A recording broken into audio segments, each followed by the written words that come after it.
ശിവഭഗവാന് ഈ വഴിപാടുകൾ പ്രിയങ്കരം. സമർപ്പിച്ചാൽ ഫലം നിങ്ങൾക്ക് ഉറപ്പാണ്. സർവഗ്രഹങ്ങളുടെയും നക്ഷത്രങ്ങളുടെയും നാഥനാണ് ഭഗവാൻ പരമശിവൻ. അതുകൊണ്ട് തന്നെ ശിവനെ ആരാധിച്ചാൽ തീരാത്ത ദുരിതങ്ങളില്ല എന്ന് വിശ്വസിക്കുന്നു. ശിവന് ഏറ്റവും പ്രിയപ്പെട്ടത് കൂവളത്തില കൊണ്ടുള്ള അർച്ചനയാണ്. ഒരു ഞെട്ടിൽ തന്നെ 3 ഇലകളോട് കൂടിയ കൂവളത്തില ശിവന്റെ 3 നേത്രങ്ങൾക്ക് സമാനമായാണ് കരുതുന്നത്. 7 ദിവസമോ 14 ദിവസമോ 21 ദിവസമോ തുടർച്ചയായി ശിവന് കൂവളത്തില കൊണ്ട് അർച്ചന നടത്തിയ ഭയം, ആപത്ത് മുതലായവ അകന്നു പോകും.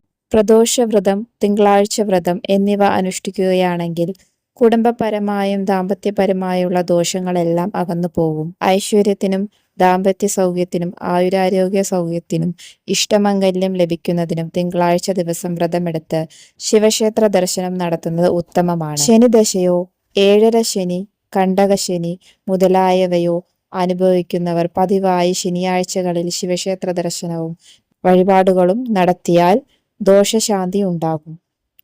നീല ശംഖുപുഷ്പം കൊണ്ട് അർച്ചന നടത്തുന്നത് 7ര ശനി, കണ്ടകശനി, ശനിദശ ദോഷങ്ങൾ അകലുന്നതിന് ഉത്തമമാണ്. ശ്രീ പരമേശ്വരന് പ്രിയങ്കരമായ മറ്റൊരു വഴിപാടാണ് ധാര. ശിവലിംഗത്തിന് മുകളിൽ ഒരു പ്രത്യേക പാത്രം സ്ഥാപിച്ചിട്ടുണ്ടാകും. ഇതിനെ ധാരകീടാരം എന്ന് പറയുന്നു. ഇതിൽ നിന്നും ധാരാദ്രവ്യം ഇടമുറിയാതെ പ്രവഹിച്ച് ശിവലിംഗത്തിൽ പതിക്കുന്നതിനെയാണ് ധാരയെന്ന് പറയുന്നത്. ശുദ്ധജലം, കരിക്ക് തുടങ്ങിയവ ധാരക്ക് ഉപയോഗിക്കുന്നു. ഗംഗ ശിവന്റെ ജടയിൽ പതിച്ച ശേഷമാണ് ഭൂമിയിലൂടെ പ്രവഹിക്കാൻ തുടങ്ങിയത് എന്നാണ് വിശ്വാസം. ഈ തത്വത്തെ ആധാരമാക്കിയാണ് ധാര നടത്തുന്നത്. ധാരാതീർത്ഥം ഗംഗാജലമാണെന്നാണ് സങ്കല്പം. ധാര നടത്തിവരുന്ന തീർത്ഥം സേവിക്കുന്നത് ഏറെ ഉത്തമമാണ്.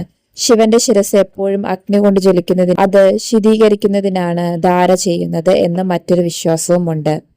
കുടുംബപരമായി ശിവന്റെ അനുഗ്രഹം ലഭിക്കാത്തവർക്ക് ധാര കഴിക്കുന്നത് വളരെ നല്ലതാണ്.